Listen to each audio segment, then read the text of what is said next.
বস্তুবাদ, সমাজবাদ, ডেমোক্রেসির ইত্যাদির স্লোগান দিয়ে কিছু মানুষ ক্ষমতায় বসার পর তারা জালেম হয়। আর যে যত বড় জালেম হয় সে তত বড় মিথ্যাবাদী হয়। যে যত বড় জালেম হয় সে তত বড় কি হয়? মিথ্যাবাদী। স্লোগান বস্তুবাদ, সমাজবাদ, পুঁজিবাদ, ডেমোক্রেসি ইত্যাদি এই জাতীয় শিরকি স্লোগান দেওয়ার পর এরপর ক্ষমতায় বসার পর জালেম হয়। আর যত বেশি জালেম হয় তত বেশি মিথ্যাবাদী হয়। এমনকি চোখের পানিও ছেড়ে দেয়। মিথ্যা কথা বলতে গিয়ে কি করে? চোখের পানিও ছেড়ে দেয়। আর মনে রাখবেন, চোখের পানি আসা মানে যে উনি পীর সাহেব হয়ে যাবে এরকম না। কোরআনে আসে মিথ্যার কান্নাও যে আছে। ইউসুফ নবীর ভাইয়েরা ইউসুফ নবীকে যখন কূপে ফেলেছিল, বাবার কাছে আসছে কিভাবে? ওয়াজাউ আবাহুম ইশাআইয়াবকুন, তারা তাদের বাবার কাছে রাতের বেলা কাঁদতে কাঁদতে আসছে। এর মানে অভিনয়ের কান্না যে মানুষ কাঁদতে পারে এই দলিল কোরআনেও আছে। এই জন্য কান্না দেখলে আপনি মনে করবেন না এই তো হয়ে গেল, মাশাআল্লাহ কত ভালো মানুষ, খারাপ হইলে কি আর চোখে পানি আসতো?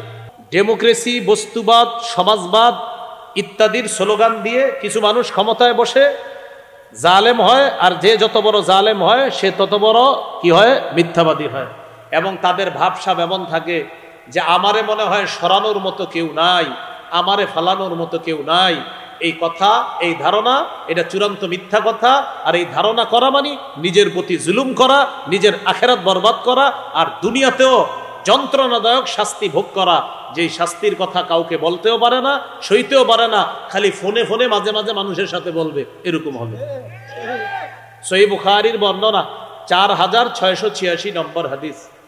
قال رسول الله صلى الله عليه وسلم, রাসূলুল্লাহ সাল্লাল্লাহু আলাইহি সাল্লাম বলেন, ইন্নাল্লাহা লা ইউমলি লিয-যালিম, আল্লাহ তাআলা জালেমদেরকে ঢিল দেয়। হাত্তা ইযা আখাযাহু লাম ইউফলিতহু, যখন ধরেন তখন আল্লাহ আর ছাড় দেন না।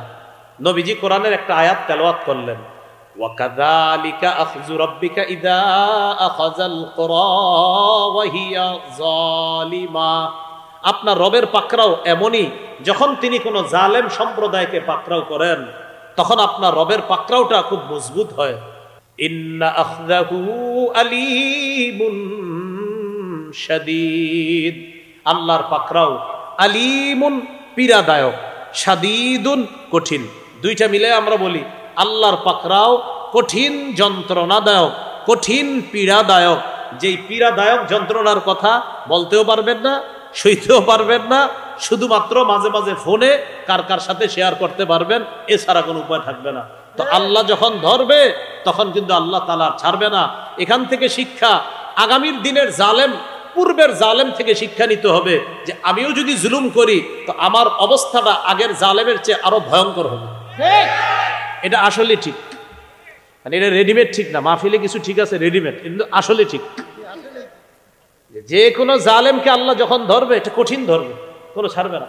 একটু আমার সাথে এটা বলেন, জালেমের 2-4টা ভালো কাজ দেখে তার ভক্ত হওয়া যাবে না, তার প্রতি ঝুঁকে পড়া যাবে না, তার অনুরক্ত হওয়া যাবে না।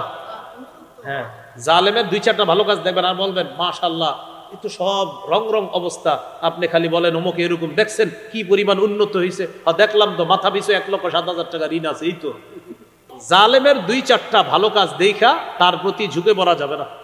দলিল সূরা হুদের 113 নম্বর আয়াত। আল্লাহ তাআলা বলেন, ওয়ালা তারকানু ইলাল্লাযীনা যালামু ফাতামাসসাকুমুন নার, তোমরা জালেমদের প্রতি অনুরক্ত হয়ে পড়ো না, ঝুঁকে পড়ো না।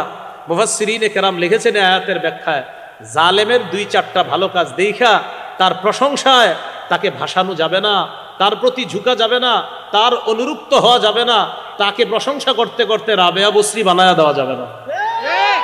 এটা আল্লাহ, মানে এটাও কিন্তু আসলে ঠিক, কোরআনে আছে এটা, সূরা হুদের 113 নম্বর আয়াত। তোমরা জালেমদের প্রতি অনুরক্ত হও না, ঝুঁকে পড়ো না। যদি ঝুঁকে পড়ো ফাতামাসসাকুমুন নার, তোমাদেরকে আগুন স্পর্শ করবে।